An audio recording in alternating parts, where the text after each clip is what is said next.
Good morning everybody. आज का हमारा टॉपिक है characteristics of A entrepreneurship and veg employment. तो एक जो एंटरप्रेन्योर होता है उसके क्या क्या कैरेक्टरिस्टिक्स होते हैं। बेसिकली आपने देखा होगा जो एक एंटरप्रेन्योर होता है उसके पास ये एबिलिटी होती है कि वो बड़ी मात्रा में जो है रिस्क ले सके, खतरों को उठा सके, राइट। क्योंकि अगर आप एक नया स्टार्टअप अपना स्टार्ट कर रहे हैं उसमें आपको इन्वेस्टमेंट लगेगी, मेहनत लगेगी, टाइम लगेगा, और ये भी उसमें पॉसिबिलिटी है कि वो बिजनेस आगे जाके आपका बंद हो जाए, राइट। तो आपका सारा जितना पैसा है वो क्या होगा, डूब जाएगा, राइट। तो एंटरप्रेन्योरशिप जो है वो रिस्क से भरा हुआ है, मगर साथ ही साथ इसमें क्या है, फ्रीडम भी है।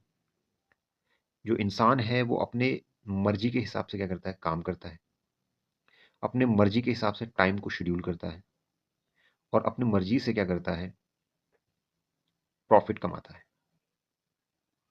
राइट। तो जितनी मेहनत उतना इसमें क्या मिलेगा, प्रॉफिट मिलेगा। तो ये एंटरप्रेन्योर की क्या है, कुछ कैरेक्टरिस्टिक है।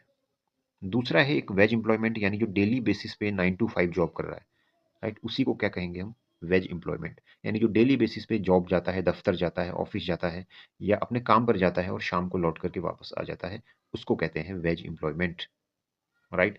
चाहे एक मजदूर सुबह सुबह अपने काम पर जा रहा है, या कोई एक पढ़ा लिखा व्यक्ति जो एमबीए किए हुआ है अपने दफ्तर जा रहा है, ये सारे के सारे किसके अंदर आएंगे, वेज एम्प्लॉयमेंट के अंदर आते हैं, राइट। तो वेज एम्प्लॉयमेंट के अंदर आपके ग्रोथ के चांसेस कैलकुलेटेड होते हैं। यानी अगर आपकी जो महीने की सैलरी जो है 40,000 है, तो आपको 40,000 रुपये ही मिलेंगे, आप उससे अधिक नहीं जा सकते हैं। परंतु अगर आप एक एंटरप्रेन्योर हैं तो आप अपनी इनकम को डबल भी कर सकते हैं, ट्रिपल भी कर सकते हैं। इसका कोई भी क्या नहीं है, एक आंकड़ा फिक्स नहीं है कि हाँ आप इतना ही पैसा कमा पाएंगे, राइट। तो पॉसिबिलिटी जो पैसा कमाने की ज़्यादा है वो एंटरप्रेन्योरशिप के अंदर है, बिजनेस के अंदर है। जबकि वेज एम्प्लॉयमेंट के अंदर आपकी फिक्स सैलरी जो है वो निर्धारित होती है, राइट। आप उससे अधिक पैसा नहीं कमा सकते। तो यहाँ पे हम एग्जाम्पल देखते हैं। एक कुक है जो एक रेस्टोरेंट में क्या कर रहा है, काम करता है। और दूसरा एक स्ट्रीट फूड वेंडर है जो किसी इंस्टीट्यूट या किसी कॉलेज या किसी स्कूल के बाहर क्या लगाता है, अपना एक एक फूड स्टॉल लगाता है, और खुद ही उसमें काम करता है, और खुद ही प्रोडक्ट्स को बनाता है और बेचता है, राइट। तो इन दोनों के बीच में क्या डिफरेंस है, तो पहला डिफरेंस है कि दोनों जो है खाना बना करके अपना पैसा कमाते हैं, अपना गुजारा चलाते हैं, राइट। तो मगर जो ये कुक इन द रेस्टोरेंट है वो क्या करता है, किसी अन्य व्यक्ति के लिए जॉब करता है, जबकि जो स्ट्रीट फूड वेंडर है वो खुद के लिए काम करता है, राइट। तो इसका टाइम टेबल भी इसका क्या है, खुद के हिसाब से सेट है कि भाई मैं इतने बजे आऊँगा और इतने बजे चला जाऊँगा।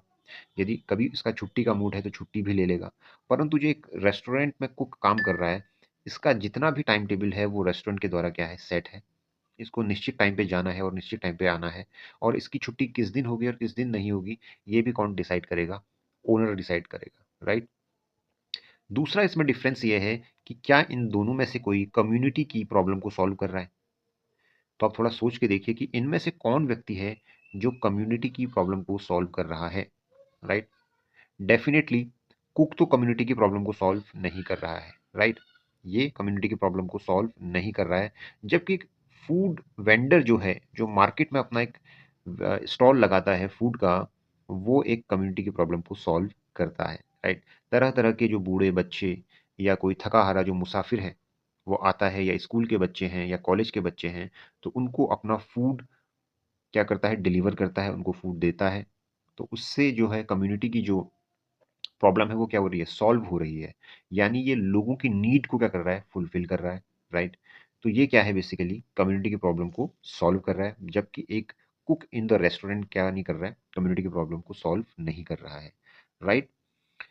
तो यहाँ पे आप देख सकते हैं कि एक के पास स्किल है बट वो दूसरों के लिए वो स्किल का यूज कर रहा है, राइट। खाना बनाना दोनों को आता है, परंतु ये जो कुक है बेसिकली ये किसी और व्यक्ति के लिए काम कर रहा है। जबकि जो फूड स्टॉल का जो वेंडर है वो अपने लिए काम कर रहा है। इसका जितना भी प्रॉफिट होगा वो इसके पास जाएगा पूरा का पूरा, राइट।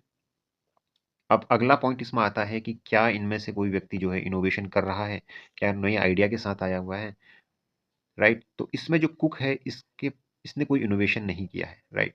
ना ही ये किसी आइडिया के साथ आया है, बट इसके पास कुछ स्किल सेट है जिसके बेस पे इसको जॉब मिली है and he will do his job, that's it, right? परंतु जो एक फूड वेंडर है, स्ट्रीट फूड वेंडर है, इसको निरंतर कंटिन्यूअसली क्या करना पड़ेगा, नए नए इनोवेशन करने पड़ेंगे, नए नए आइडियाज़ के साथ काम करना पड़ेगा, ताकि जो इसके क्लाइंट्स हैं, जो डेली बेसिस पे इसके पास क्लाइंट आ रहे हैं, वो इसके पास क्या हों, टिके रहें, राइट? क्लाइंट इसको छोड़ कर ना जाएं, जो डेली बेसिस पे इसके ग्राहक हैं वो इसके पास आते रहें। तो यहाँ पे इसको इनोवेशन और आइडिया की ज़रूरत है, जबकि एक कुक या एक शेफ को कि कोई भी इनोवेशन की ज़रूरत नहीं है, राइट?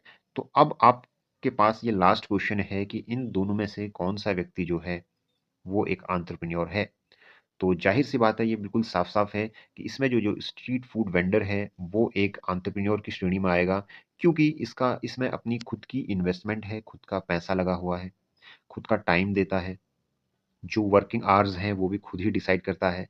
इसमें हाई रिस्क ऑफ फेलियर भी है, कई बार क्या हो सकता है कि ग्राहक इसके पास ना आएँ और इसको लॉस भी हो सकता है। बट एक जो कुक है, जो रेस्टोरेंट के अंदर है, इसके पास रिस्क कम है, राइट? अगर रेस्टोरेंट की सेल किसी महीने हो या ना हो, परंतु इसको फिक्स बेसिस पे सैलरी मिलते जाएगी, इसको कोई भी टेंशन लेने की ज़रूरत नहीं है। मगर उसकी जो सैलरी है वो निश्चित रहेगी, राइट? इसमें कोई इज़ाफ़ा नहीं होगा, होगा भी तो मेबी 2-3 साल बाद होगा, मगर एक स्ट्रीट फूड वेंडर अगर बहुत मन लगाकर काम करता है और कस्टमर सैटिस्फैक्शन को ध्यान में रखते हुए अपने फूड आइटम्स को बनाता है, तो इसका प्रॉफ़िट कई गुना बढ़ सकता है, राइट? तो यही डिफ़रेंस था आज आज के जो लेक्चर था बच्चों, कि एंटरप्रेन्योरशिप और वेज एम्प्लॉयमेंट के बीच में क्या डिफ़रेंस है। आई होप ये डिफ़रेंस आपको समझ में आ गया होगा। अगर नहीं आया है तो इस वीडियो को आप 2 से 3 बार देख सकते हैं। बाकी की इन्फॉर्मेशन नेक्स्ट वीडियो में। Thank you.